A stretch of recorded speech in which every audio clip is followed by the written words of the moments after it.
Have you ever woken up one day and thought to yourself, what in the world has happened to my life?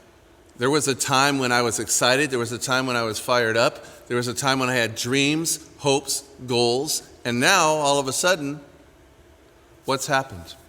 Well, if that's true for you, then this podcast is for you.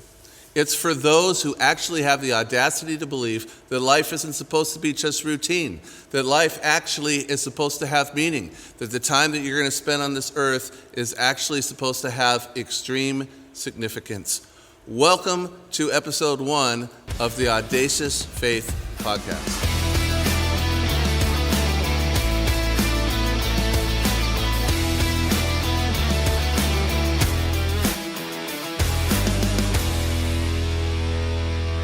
So in my life, I don't know if you're like me, but I was always a dreamer.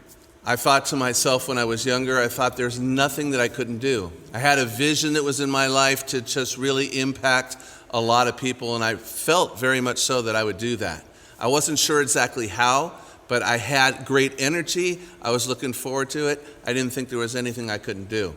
But maybe, like me, you found yourself at a point in life where you're wondering what went wrong. All of a sudden, it was 20-something plus years later. I was 43 years old, and I'm thinking to myself, what in the world has happened? Life had basically just bent me over and kicked me in the butt. I was in a situation where, honestly, I was coming off of probably the worst 6 to 7 years of my life. Suddenly, my mom, who was very close to me, was like a best friend to me, suddenly got cancer, and within 6 months, she was gone.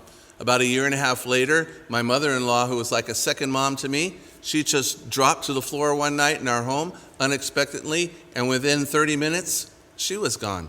And then about a year and a half later, my dad, who again I was very close to, suddenly he was gone.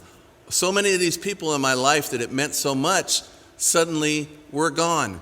And on top of that, everything was going wrong. We were in financial crisis. The church that I've been pastoring was having a lot of difficulties, and we were about to lose our home. And I thought to myself, what in the world has happened? And what did I do? I found myself in what was considered to be a very dark place. But it was in that moment that I was led to do things in the direction that I probably never would have gone.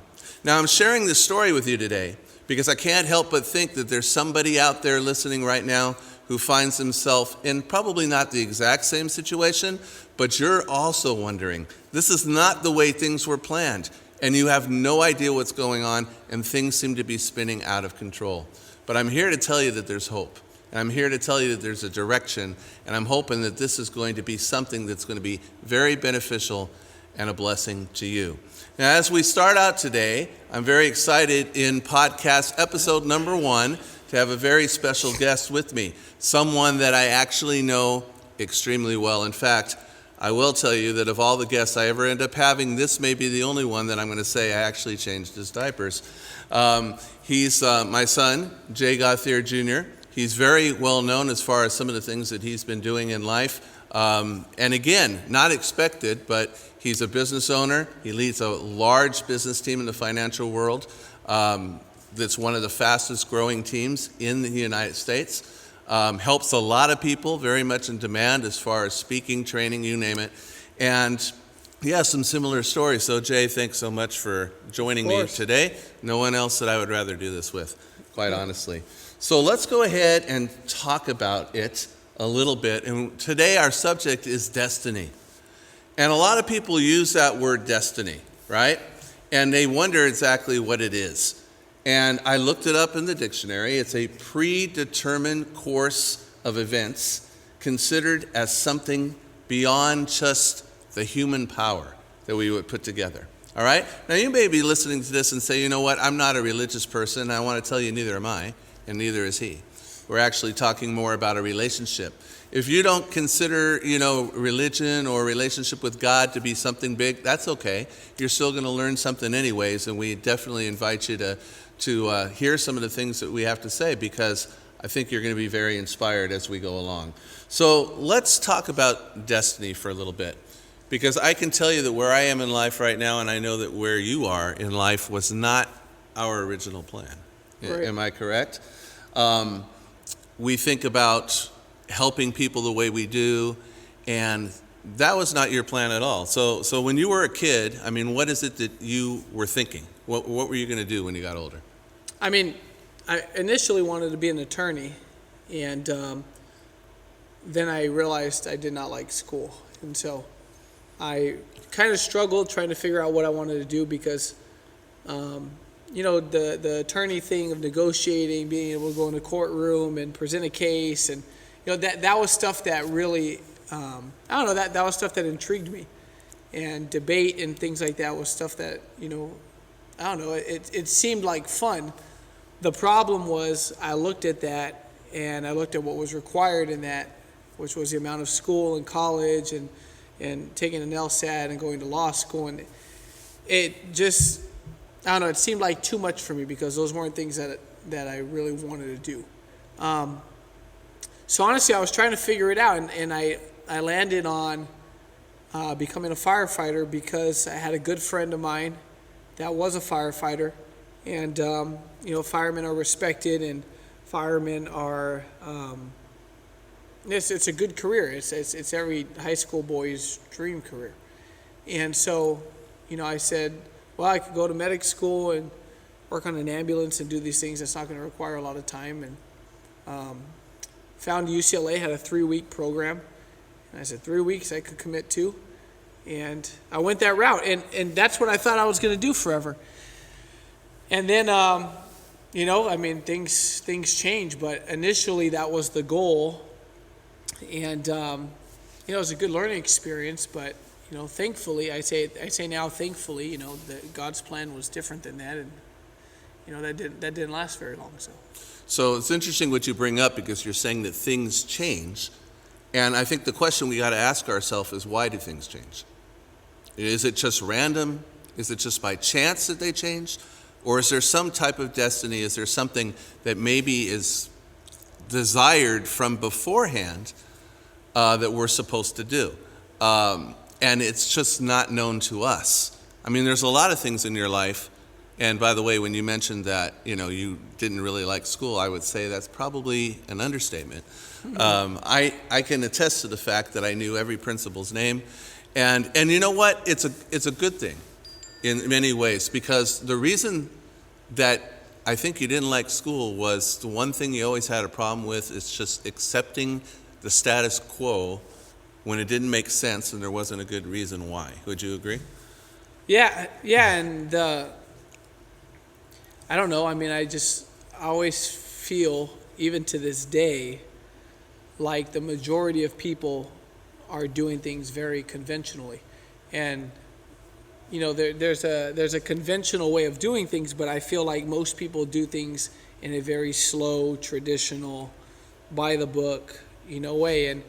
And I guess even back in school, I just felt like it was too slow. I felt like we were just spending so much time not making any progress, and I don't know. I mean, I guess it's a kind of out of the box way of looking at it, but I just felt like I was wasting a lot of time in school. I look at, even today, I look at like high school students that are coming out of school and they don't know what they want to do, and so they think, oh, I'm going to go to college, and I'm going to go to college because I want to become a blah blah blah. And I really think if you sit down and you go through it with most of them, they don't really want to do any of those things. It's just, I'm getting out of school, I don't know what I want to do, and if I go to college, my parents will stay off my butt and they'll leave me alone. And so I'm going to go to college and I'm going to try to figure it out. And then I see some of them that are like, well, I'm going to go to college and I'm going to keep playing baseball. And it's like, but you're never going to make it to the league, so you're literally just like trying to buy time to figure it out. And for me, I just was like, I just feel like it's just going so slow and I'm wasting so much time, and I just want to get the heck out of here already so I could go like start my life and like build a career and just like, and so I don't know. I mean, it's probably a non-traditional way of thinking, but I just feel like people just get stuck there. And I believe that a lot of people are stuck, and a lot of people listening right now probably are stuck, and hopefully that's why they're listening to this podcast to begin with. So let's discuss then how some things to get where you are now, because I mean, you run a successful business, with almost 200 licensed agents, people all around the country, impacting a lot of people, doing great things for families. This is stuff that has good meaning. This is stuff that, has purpose, blesses others in a tremendous way. And yet it was never your plan to get there. And there's been different components along the way, which has been very unlikely. So, for instance, you met Ronnie. So then that was a very good thing. All right. But it even the way that happened, and I was thinking about this in the sense that it's even amazing that you even met Ronnie, in the sense that, you never attended the same school together, right. Correct? And it was through a series of moving around, going to different schools. Then we put you in a Christian school. Then that was a connection where you met her brother, right? Right. And then what ended up happening was that Christian school then moved, and we had no real alternative. And then God led me to do something which I never wanted to do. I even fought with him on it, and that was open up a Christian school, probably, 18, 19 years ago. Okay, and so then we open up the Christian school. Her brother comes here, ends up attending with you, which leads to one of her sisters coming, right? And right. ends up here, which leads to Ronnie ending up on your front porch. Right. Where you first met, right? So why don't you talk about that moment for a second? Why did you sense that something was different about that moment? I don't know. It's weird because,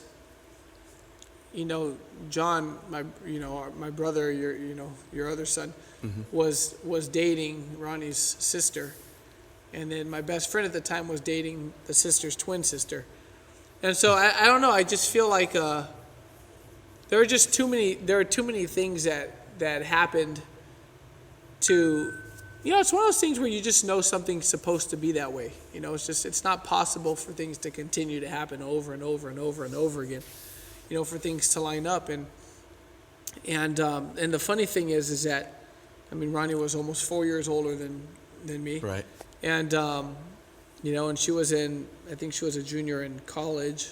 Now it's a junior still in high school, mm-hmm. and or maybe a senior in high school, and so I don't know. It's one of those things where if you look backwards at where your life is, it's so funny that you don't see how everything's part of the story, The good things and the bad things are all part of the story. In business, for example, I always say, every single person who's ever quit, every client who's ever canceled, it's still all part of the story. And it still all happens for a reason. And so it's just funny to look at it and then to go, if this hadn't happened, we wouldn't be here. If this hadn't happened, we wouldn't be here. And I bet you every single person who's listening to this can do the same thing with so many pieces of their life where they go, man, how the heck did we get to this place? Exactly. So. Exactly. And Ronnie, of course, is the biggest blessing in the world. I got, I'm privileged to say that God basically gave me another daughter, and that's awesome. She's the definite partner, complement, for you. It's like the perfect person, and vice versa, I think.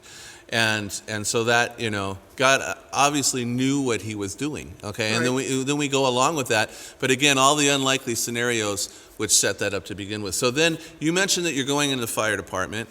Not a bad plan at all. Obviously very respectable, as you mentioned. And I remember you going through the training that you went through for UCLA. It was so out of character for you because you didn't like school that right. I remember us thinking to ourselves, we don't know if he's even really going, right? And so I remember, figuring out your password and actually looking online going, did he really pass this thing? And, and you did.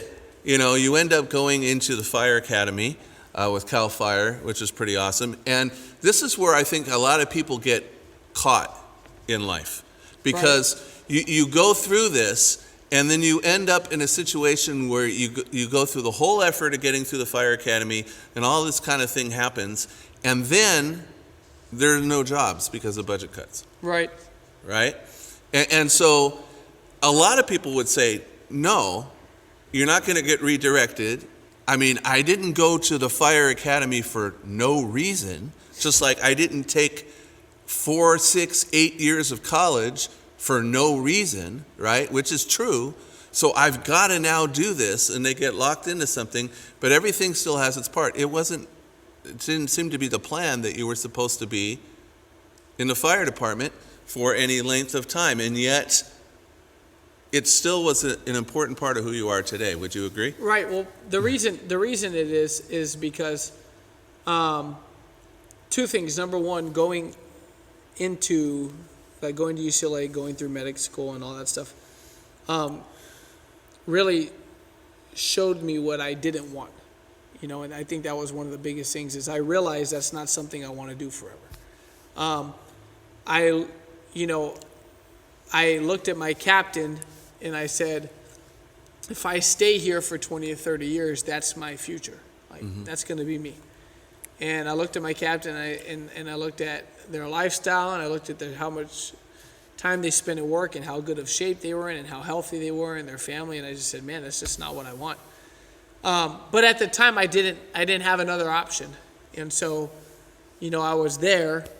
And also the fire academy taught me a lot. I learned a lot in it. I learned discipline. I learned work ethic. I learned having respect for authority. I mean, there's just so many things in there that I learned in a very paramilitary environment where, the day of graduation, we couldn't even graduate till we had to do 600 push-ups in front of all our friends and family before we could even graduate, because that's how many push-ups as a class we had racked up. And there are so many things where it was so different than anything I had ever done before, but it was very necessary, I think, in order for me to be successful in business. I think that experience was very necessary. Absolutely. So that all built into, and then we end up in business. I remember sitting there thinking to myself, how in the world did I get here? And how in the world did all the things go wrong when all I was trying to do was do the right thing? I think of a verse I want to share. It's in Ephesians 2:10, where it says that God has like a master plan, and he considers us a masterpiece. And that's true for everybody out there. And as we can have a relationship with him, one thing that it tells us is that he puts us in a situation where he sets us up to do the good things that he's actually prepared for us to do long ago. So although we didn't see the path that we would go and didn't see the detours that would be taking all along the way, I believe that he actually, knew that all along. So then that puts us in an office together, but basically because neither one of us had any other options at that particular point. Okay, we're in 2011 in April. We're in an office in Chino, okay, and there we are, not knowing why we're even there, and getting put in this situation. And then there was a time we were there for a little bit of while, and then there was a time when that office kind of split off into other offices. So we ended up being with no office. Right. And then you end up in a situation where we seem to be led to take this huge step of faith with 7, 8 people at the particular time to open up an office. Right. All right. Which most people would take a look at that and go, that has got to be one of the stupidest things to do, considering where we were at that particular moment. And yet now, I got to ask you, because you have a team that I would consider to be like family at this point. Right. Very exciting. Do you see that playing out the same way if that office doesn't close, if we stay in the confines of that office, if we, all the ways that it appeared to be set up? Does it play out the same way? No, I don't think so, because it's amazing how if you think forward, which is hard to do because we're not there yet, but we will all end up somewhere, and I think that's the craziest thing, is that you think forward and you go, okay, man, in 5 years I'm going to be somewhere doing something. And I think the part that sometimes we don't think about is that things have to happen for other things to happen. So, when that office closed and relocated, what it did is it created space for us to step into something else that, unless things get out of the way, other things can't, become. And so, there's another thing. It's just a big learning experience, because opening that office, we did everything wrong. Financially, we did everything wrong, and in getting feedback, we did everything wrong, and it's just like, I was 23 3 years old at the time, signing a lease in a corporate building, going, all right, well, we're going to make it big, or we're going to figure it out.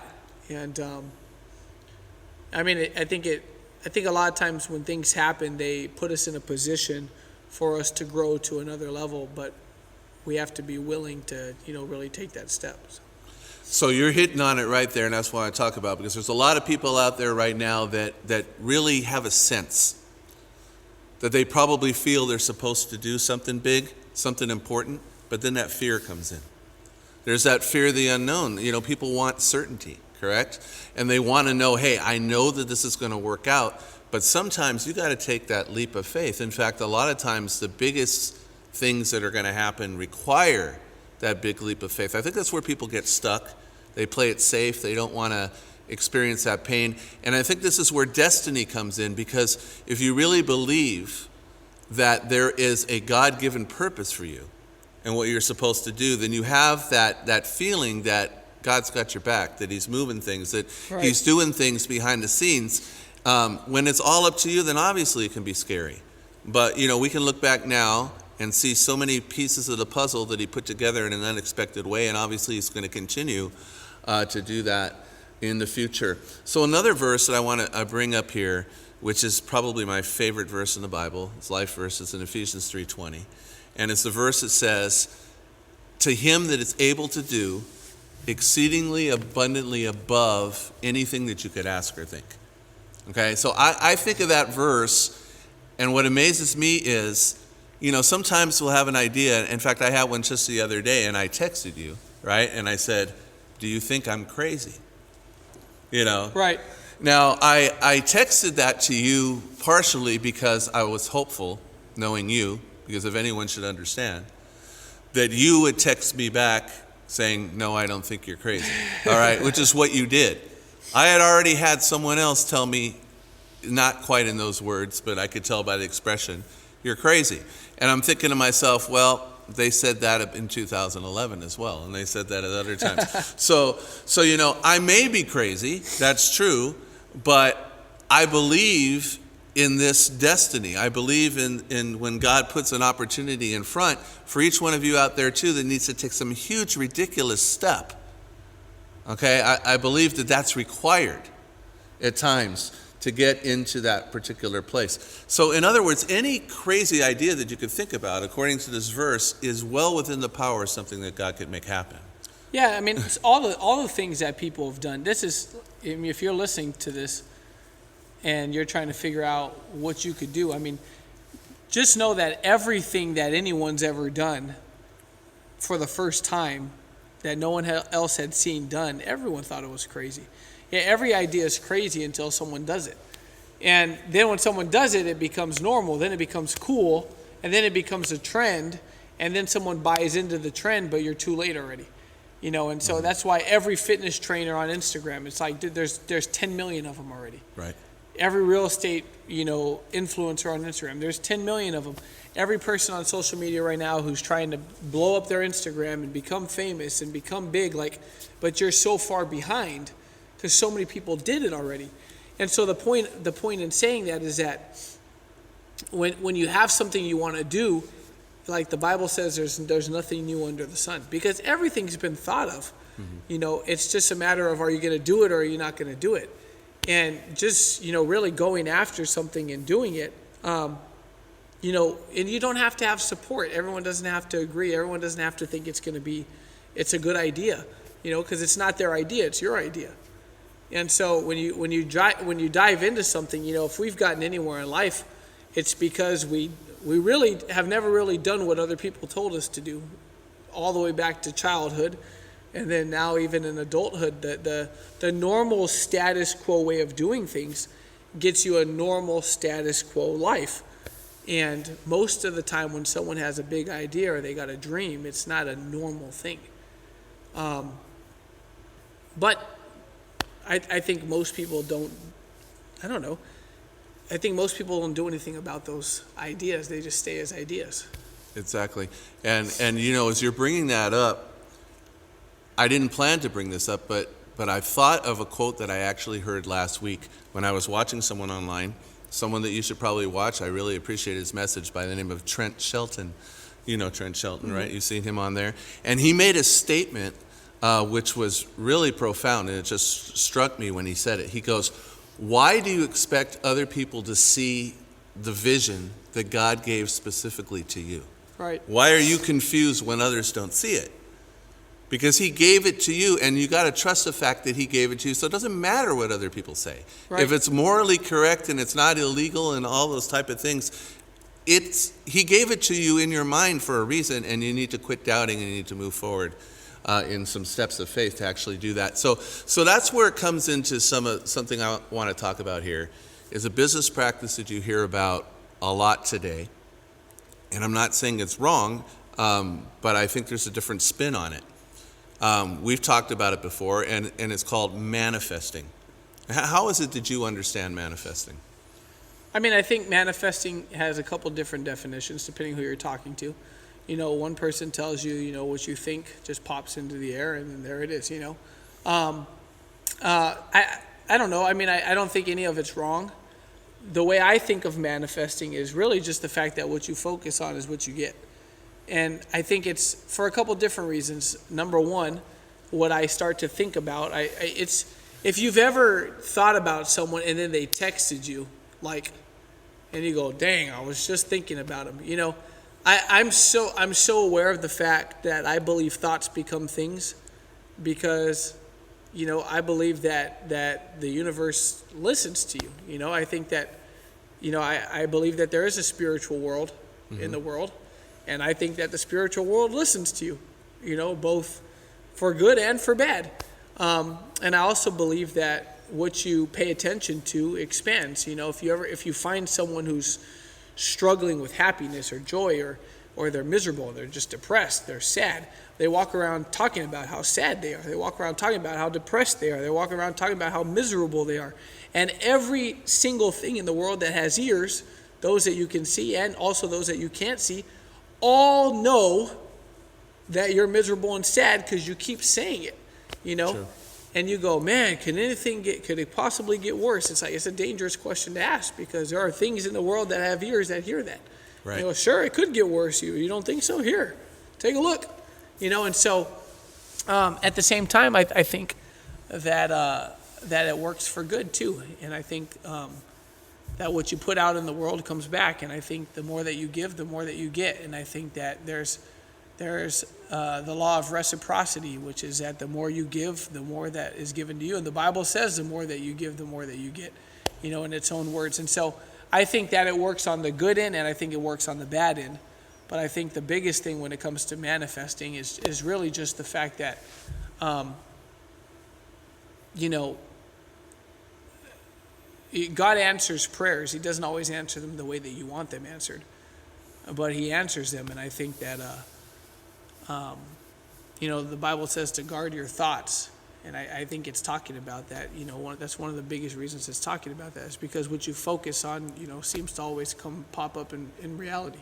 Well, it does say, as a man thinks in his heart, so is he, right? So if everything is always horrible, then that's the result of your life is going to be. It's always horrible.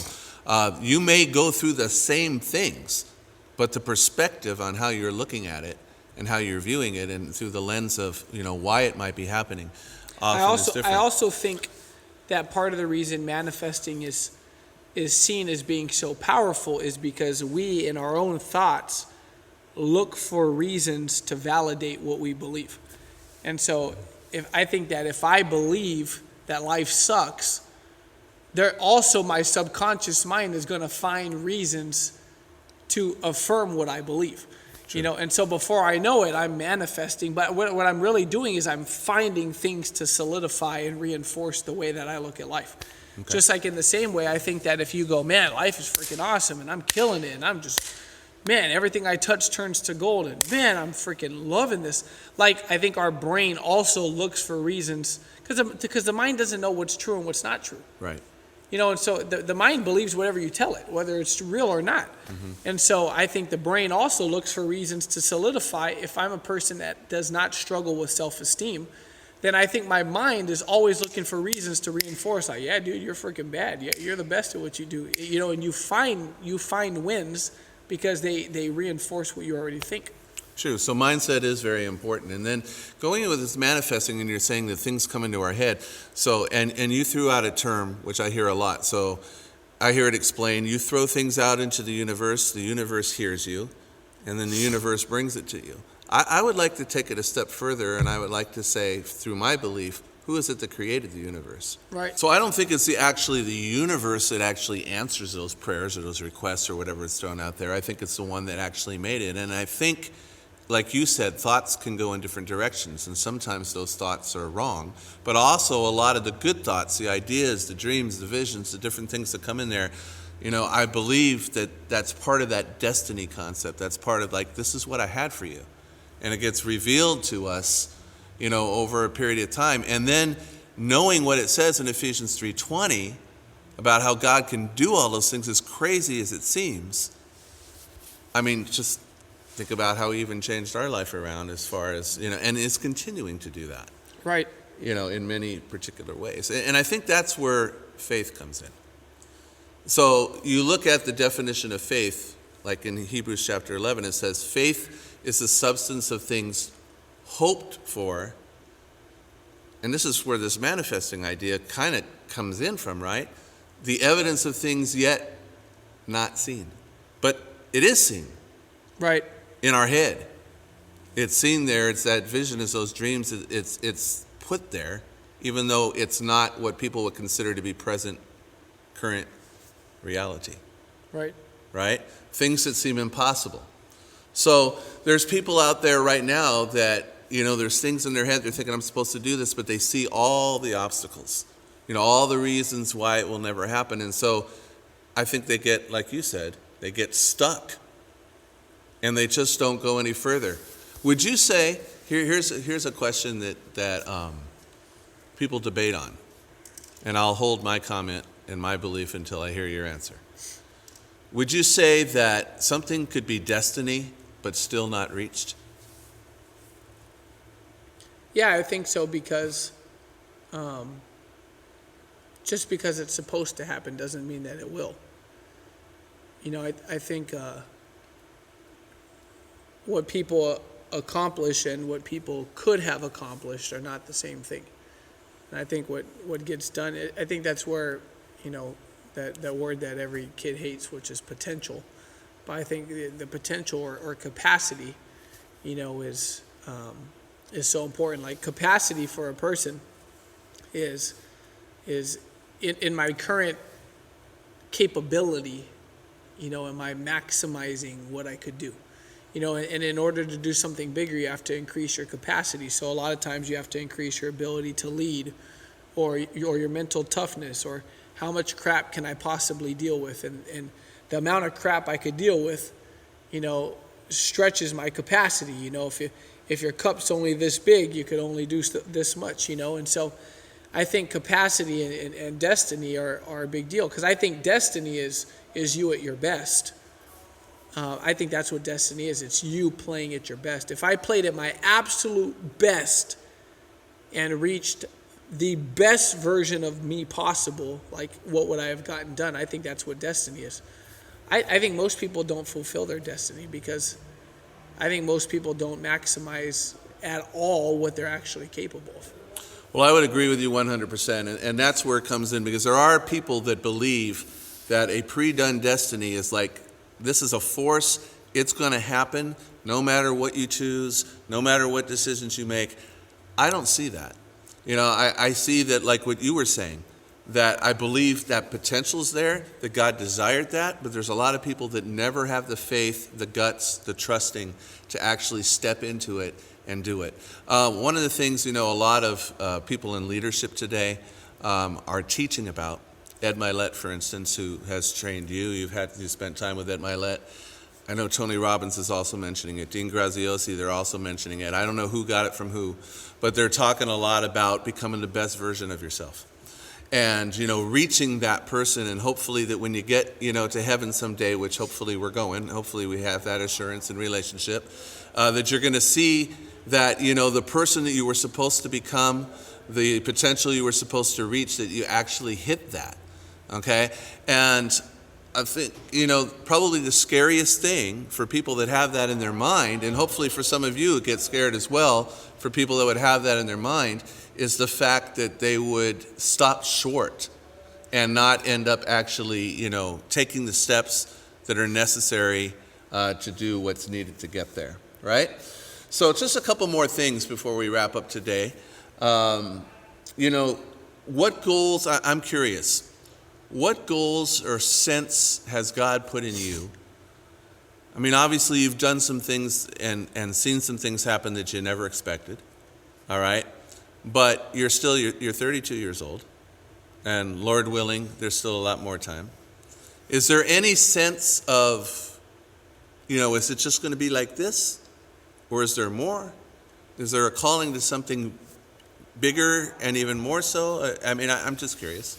Yeah, I feel like, I think life is fun once you figure out your purpose. And, for a long time, I wondered, like, man, what's my purpose? What do I want to do? Okay, I want to take care of my family. All right, now we've done that. Okay, I want to, retire mom and dad. Mom and dad are retired. I want to, get my sister in business so she could build something great for herself. Like, okay, she's doing that. So then it's like, what's next? And I've just come to find that what I really love, like what I love about what I do the most, is I love taking someone who's never had a shot, and giving them someone who believes in them and giving them an opportunity and giving them a platform and showing them how to go do it. I was talking to a client this afternoon, and he was telling me about, this industry that he's working in, which I don't think he's not passionate about. It's not really something you can become passionate about, but he loves it because of what it's done for his family. He's like, 5 years ago, we were making $2,300 a month, and we were struggling. And then I got recruited into this industry, and this industry has just changed my freaking life. And so I love it. He said, I don't think it's necessarily going to be around forever, but I love it because I love what it's done for my family, and I'm going to milk it as long as I can. And so, that's cool. I love what I do because it's teaching other people how to break a cycle.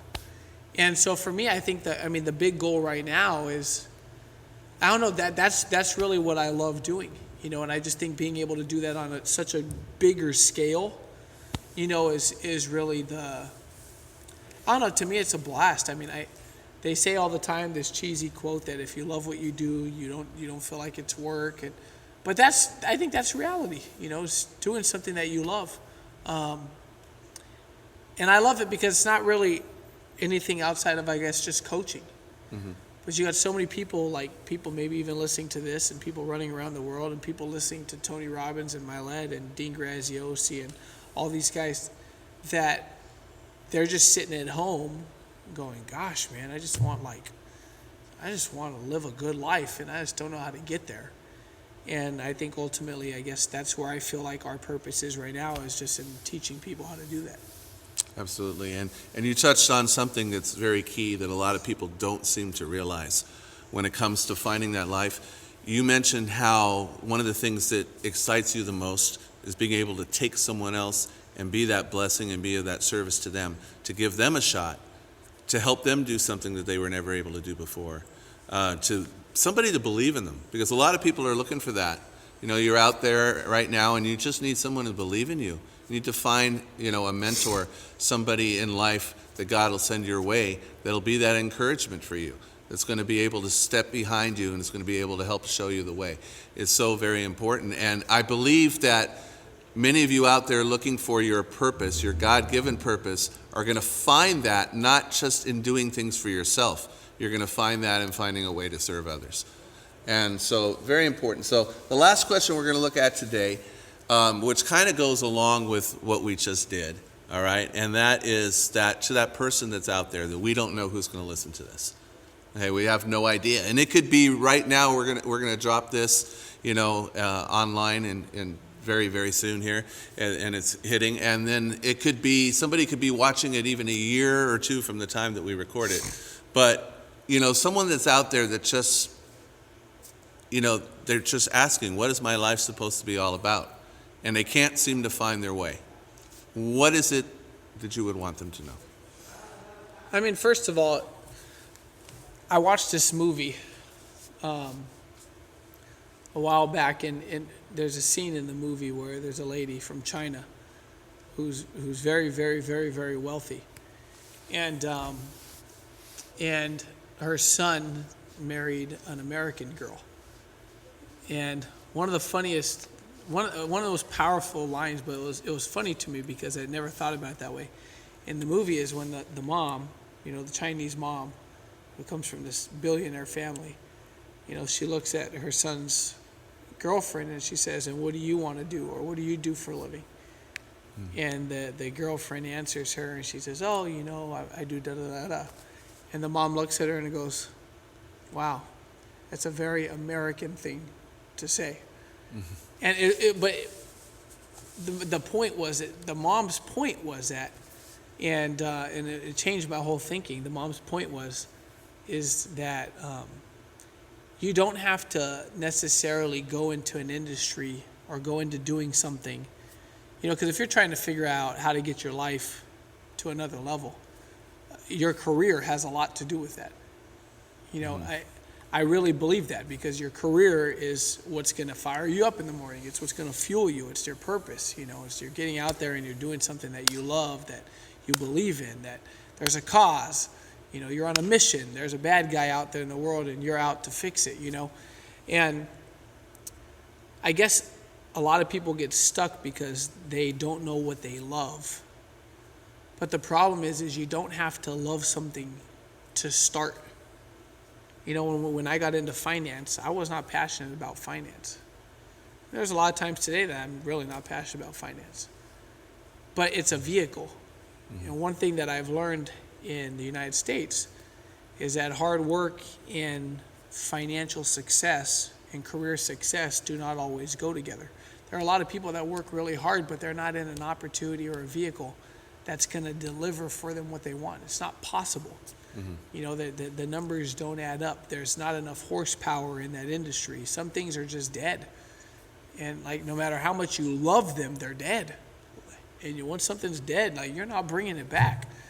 And, if you're trying to figure out what you want to do, or what you love, or what you want to do as a career, I would just tell you that you'll never know until you just give things a shot.